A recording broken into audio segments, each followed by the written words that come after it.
There's a new book making a ton of noise right now, and it promises to pull back the curtain on our current political moment. It's called A Revolution of Common Sense. And in this explainer, we're going to break down the playbook from the guy who wrote it, veteran political strategist Scott Jennings. Okay, you know this scene, right? You've seen it 1,000 times. You flip on a cable news show, and it's just pure chaos. You've got 4 people in 4 little boxes, all yelling over each other, and the volume just keeps getting louder. It's pretty much the wallpaper of modern political debate. But then, the camera cuts to this one guy who isn't yelling at all. In fact, he's kind of smirking. And as one review puts it, with this slow drawl, he drops one single sentence that just completely changes the entire conversation. Well, that guy is Scott Jennings, and that ability to cut through the noise is really at the heart of his new book. So first, we really have to get a handle on how Jennings built this public image for himself, this persona as the so-called voice of reason in a media world that, let's be honest, a lot of people feel has gone completely off the rails. Understanding this is really the key to his whole argument. And that leads us to the big question that reviewers are asking. Is this whole book just a victory lap? Is he just celebrating a win? Or is there something more here? A genuine, repeatable blueprint for a whole new way of doing politics?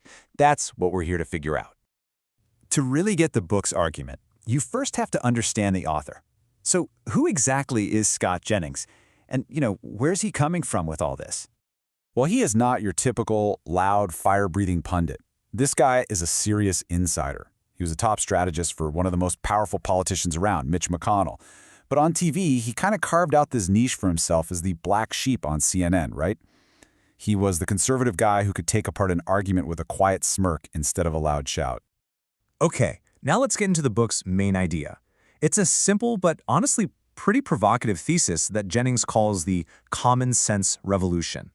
So here's the argument in a nutshell. He claims that the people in charge, the elites in media, culture, politics, they just got completely disconnected from what normal everyday life is like. And so this big political shift we've all been watching, he says it wasn't some radical new thing. It was actually a desperate clawback to just basic common sense. And this quote just perfectly captures his point. Jennings isn't saying that millions of people suddenly became super conservative. No, his argument is that the political and cultural center, what used to be considered normal, moved so far, so fast, that it basically just drifted off a cliff, leaving a whole lot of regular people feeling totally left behind. Okay, so if people feel that way, how do you capitalize on it? Well, this is where the book shifts from theory to actual strategy. He lays out what is, for all intents and purposes, a brand new playbook for politics. And this, right here, this is probably the most crucial part of the whole thing. It's a total strategic pivot. Jennings argues that the old fight, conservative versus liberal, is dead. The new winning frame, he says, is normals versus crazies. It's a really powerful rebranding effort, and it's designed to pull in anyone who feels alienated by where things are heading. And we're not just talking about abstract ideas here. The book really promises to take you behind the curtain, giving you an insider's account of the meetings and the late-night phone calls where this whole new political mindset was actually built and put into action.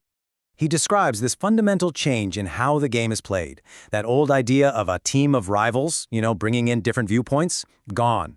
He says the new currency is total loyalty and a single shared vision. The mindset is straight out of Silicon Valley, move fast and break things.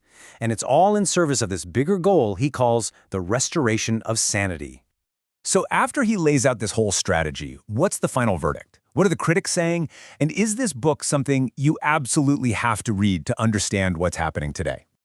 Which of course brings up the most obvious question, right? When you're reading a book by a political operative, can it possibly be an objective history of what happened? Well, according to the review we're looking at, the short answer is absolutely not.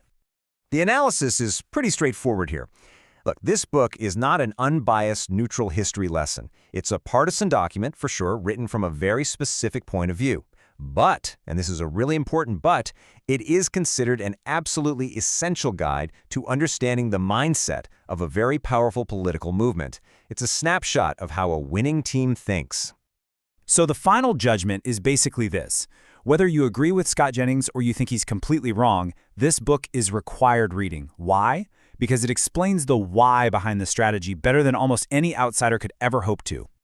And in the end, the reviewer says the book is a perfect mirror of the author himself. It's accessible, polite, but unyielding. It's easy to read, it's never rude, but on its core beliefs, it doesn't give an inch. Which leaves us with this one last, really provocative question to chew on. Is Scott Jennings really that calm voice of reason, cutting through all the crazy noise? Or is he something else, a polite, calm, reasonable face put on a movement that is at its very core deeply chaotic? That, ultimately, is the question the book leaves for you to answer.